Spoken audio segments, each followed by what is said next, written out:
Good morning, guys. I pray that you guys are having a blessed morning, and I pray that you have a blessed weekend, the rest of the weekend. I know I'm late, but this is worth it.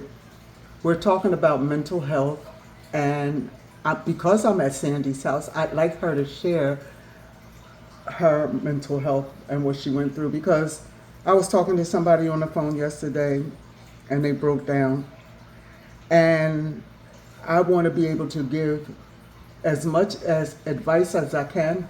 I know that didn't come out right, but I would love to be able to help or say something encouraging because we need to, check on each other just to see what that person is going through, so forth and so on. But without further ado, uh, I'd like to bring Sandy to the table.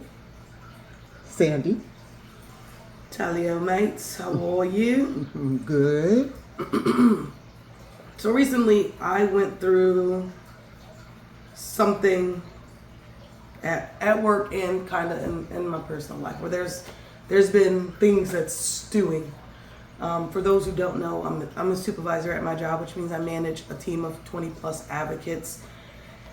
And whatever they got going on becomes whatever I got going on. And it took for one of my advocates to say something to me for it to trigger me and realize what I was going through.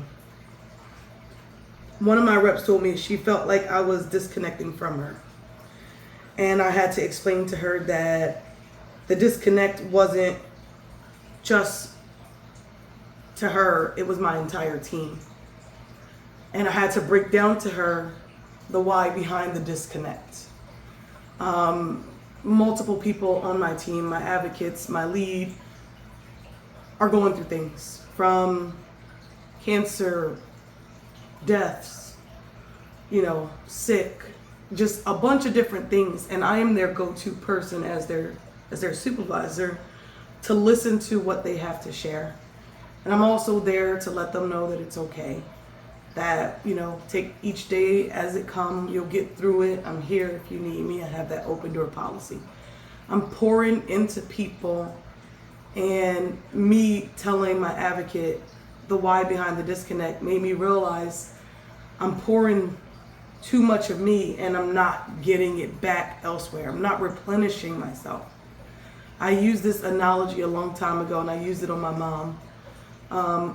If you got to picture yourself as a body and someone needs something from you, so you pop your arm off and you give it to them. Mm-hmm. And then someone else needs something, you pop the other arm off, you give it to them.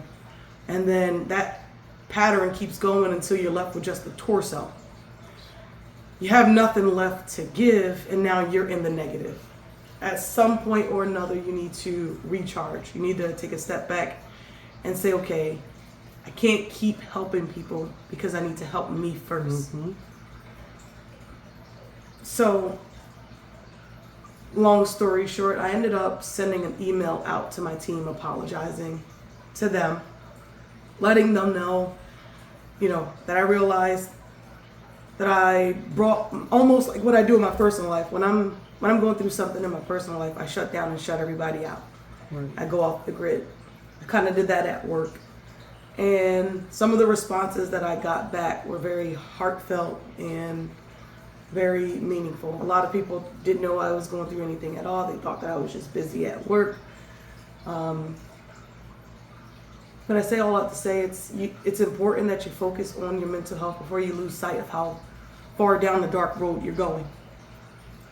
Acknowledge that you need help. Ask for the help.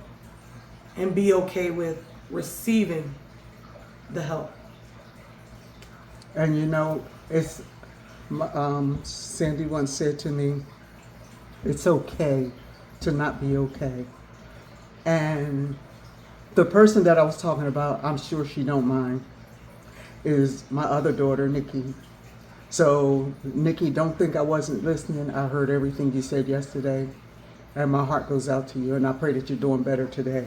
I have scriptures real quick. 2 Thessalonians 3:16, that's the NIV version. Psalms 34:4-5, that's the NIV version. Isaiah 41:10. And I remember when the Lord gave that to me a long time ago, the Holy Spirit, I heard it so clear. And that's the NIV Bible, but mine was the regular version, King James Version, when I read that and how it came to me. So in the meantime, I pray that you guys are reaching out to somebody when you're going through something. Don't be afraid to reach out. Don't be afraid to share. There's always somebody that you can share what you're going through, but don't forget the person that you're sharing it with may be going through some things too. So I just wanted to share this with you guys, and I pray again that you all are having a blessed day. And whatever you're asking God for, I'm touching and agreeing in your prayers. I love you guys. Have a blessed day.